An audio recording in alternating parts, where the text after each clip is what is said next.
Hey folks, Maine Prepper. Going to do a quick review and rundown on the components you should be looking for in a good rucksack. I have one in front of me, which is the Marine Corps ILBE, which stands for Individual Load Bearing Equipment. But until I have a chance to field test this ruck, I'm not going to throw out a full recommendation. Rather, I'm going to use this rucksack and several others, backpacks actually, to show you some of the things that you should look for in a rucksack.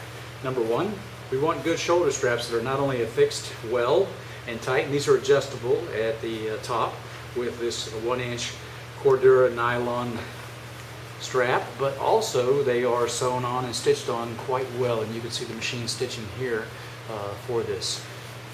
Second thing, the comfort part, and this is not just for people that are sniveling. These need to be wide, and they need to be thick, and they need to be firm. If they're wide and they're thin, or if they're wide, thick, and not firm, they're going to roll up like so, and they're going to turn into little ropes cutting into your skin. They're not going to be very effective. Wide is good for a number of reasons, but it also has to be thick and firm, and these are all of that. These are good, and these are comfortable.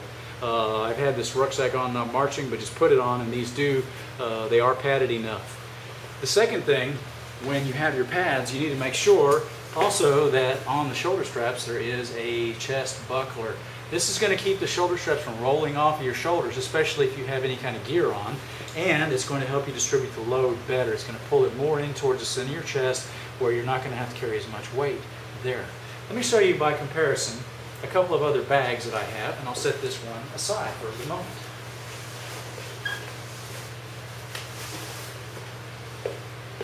This bag is known as a bug-out bag, and this bag has wide straps, right? And of course it's got all the little cool D-rings and whatnot, but they're a little bit thin. They're kind of firm, and that's pretty good. That's a good start. I like this bag for a number of reasons. It's got a place to put all my patches and whatnot, but it doesn't have a frame. All right, we'll talk about frames later. This bag I got, and you'll see these on eBay and Amazon, and they'll tell you that they are, they'll throw out all of this terminology: Delta Force, Special Operations, U.S. Marine Corps, U.S. Army, blah, blah, blah, blah, blah. Well, guess what? This is actually one of your kids' backpack bags, okay? But they probably think that's cool that somebody calls it Delta Force. I wouldn't lie to them like that, but, you know, it's too thin. Straps are thin. They're not very padded either. Not very durable. This really, I got it because on base I have to carry my stuff around. I can't use a civilian bag, and it looks unprofessional, so I didn't want to go out and buy another ACU patterned piece of gear. I'm tired of that. I don't even like ACU, but I did this, and look, it's already coming apart, okay? But this was like 20 bucks, so what do I expect, right? I got what I paid for. I'm okay with it. It works great as a book bag for an adult. All right, now, this is my Swiss gear, and I got it on sale for like 25 bucks. It's great. Thick padding, okay? On here, wide and thick. That's pretty good. It's comfortable. It doesn't even have any of the other features of a rucksack. I like it just fine. It's pretty cool. It's for bicycling and going to the gym, and that's it. All right, now let's get back to the second thing we need to look for on our rucksack, and that's going to be a key feature that many people overlook. Swivel down here. Ta-da! Enter the hip pad. Okay. 2/3 of the weight of the rucksack needs to be distributed onto your hips. Let me say that again. 2/3 or more of the rucksack needs to be distributed on your hips. Your legs are stronger and bigger than your arms.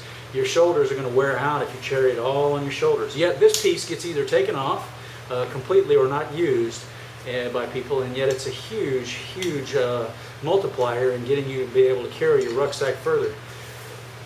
Considering it's going to carry 2/3 of the weight, it has extremely wide and thick and firm straps, which means somebody thought it through when they designed this.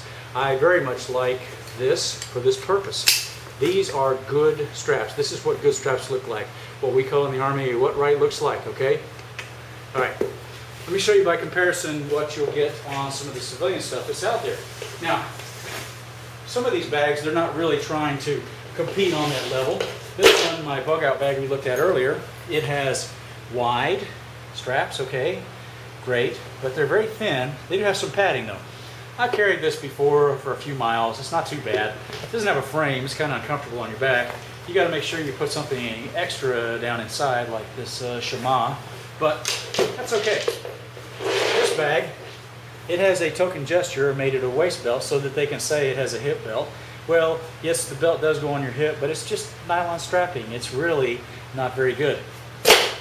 And last but not least, the switch gear folks were honest enough to not even attempt, because they're not trying to sell you a backpack rucksack. They're just trying to sell you a day bag, and that's all it is. So, hey, I like it. It's a cool looking bag. Folks, this has been the Maine Prepper, and thank you for tuning in today. Like I say, I cannot yet recommend the U.S. Marine Corps ILBE, but overall, I do like it. We'll get into it in great detail once I have a chance to do a full review, and that includes putting it on my back as soon as I get off of this cane here. Thank you, folks. This has been the Maine Prepper. Have a good day.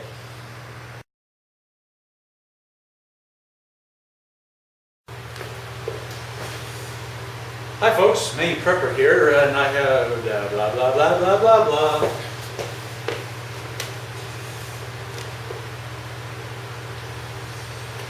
Hi, folks. Maine Prepper here, and I completely lost my train of thought.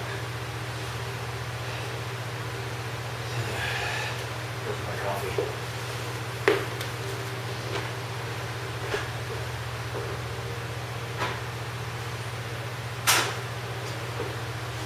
Hi folks, Maine Prepper here, and I don't need my hat. Oh man, I'm never gonna get this video done. Hi folks, this is the Maine Prepper, and welcome back. Today we're going to look at the United States Marine Corps ILBE, which stands for Individual Load Bearing of Equipment. Where's my teleprompter? Okay. Hi folks, welcome back, and this is the Maine Prepper, and I can't even remember what I was going to say. Okay, let's try again.